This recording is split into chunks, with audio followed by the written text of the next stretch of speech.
Horizontal translations can be a little bit tricky. I'll be honest, the better you are with fractions, the easier it's going to be. So I'm going to hopefully walk you through this so that you can recognize where your weaknesses are when it comes to fractions and maybe how to get a little bit stronger in that area. So we want to analyze the graph of y equals 1/2 the sine of x minus pi over 3. So we have a couple of things happening here. We have the amplitude is 1/2, and then we have a translation, which is a left or right move. In this case, it's going to be right because we have x minus pi over 3.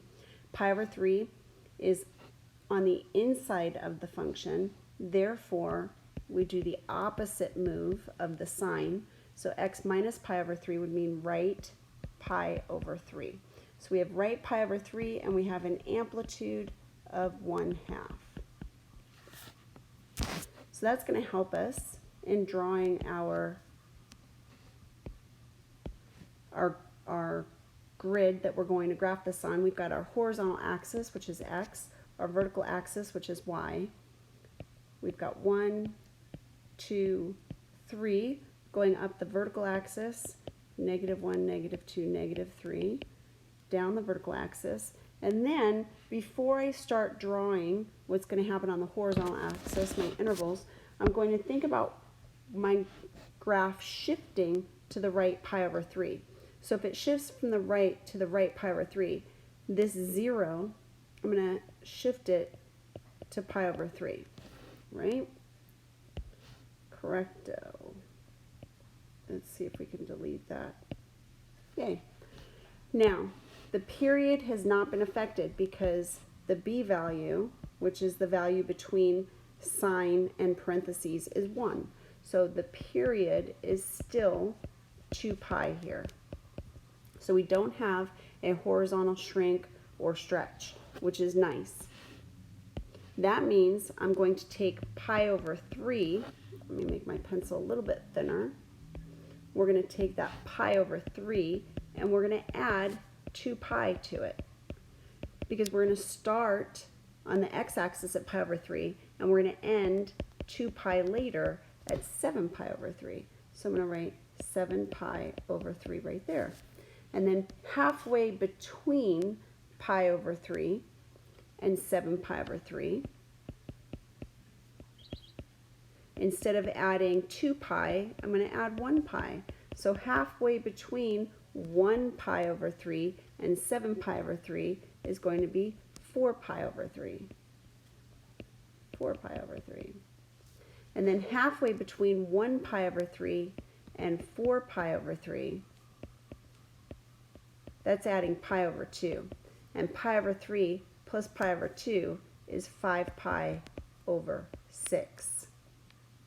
And that's where you would just have to get a common denominator, add, and you'd get 5 pi over 6.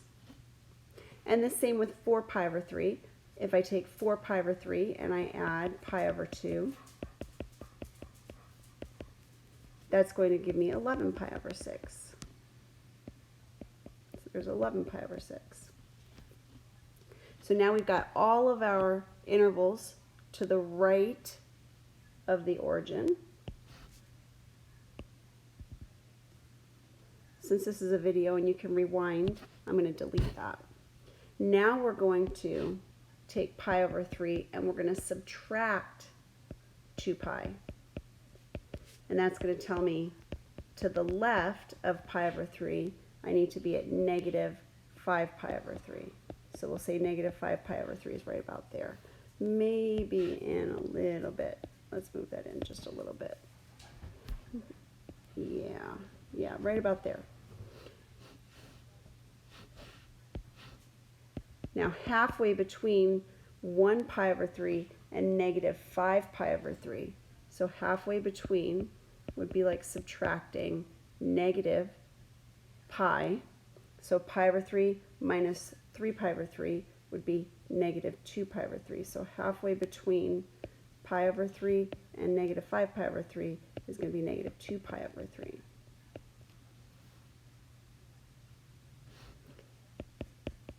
And then pi over 3 minus pi over 2, well, that's going to be negative pi over 6. So we'll say that that's right there, negative pi over 6. That's about halfway. And then we're going to have negative 2 pi over 3 minus a pi over 2. And that's going to be negative 7 pi over 6.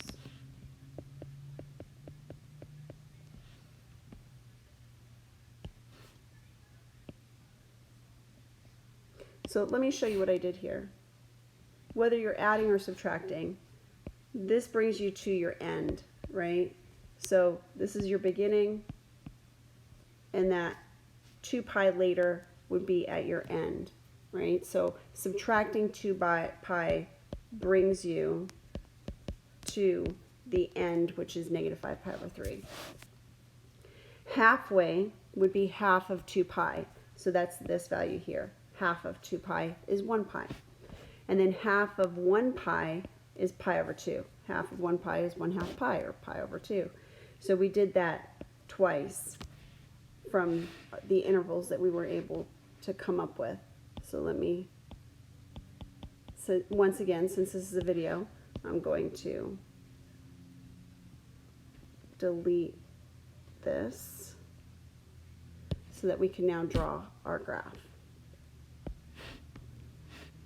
So the sine curve starts at the midline, and it's going to be shifted right pi over 3. So 2 pi later will be at 7 pi over 3. It ends at the midline. Halfway between, it's at the midline. Halfway between the first two midlines, we're at our maximum, which is 1/2, right? 1/2. And then halfway between the next two midlines, we're at the minimum, which is negative 1/2. Then I'm going to do that to the left. 1 pi over 3 to negative 5 pi over 3 is a distance of 2 pi. Halfway between, we're at the midline. Halfway between the first two, we're at a minimum. Halfway between the next two, we're at a maximum. Then I'm going to draw the curve. Now watch this. There we go.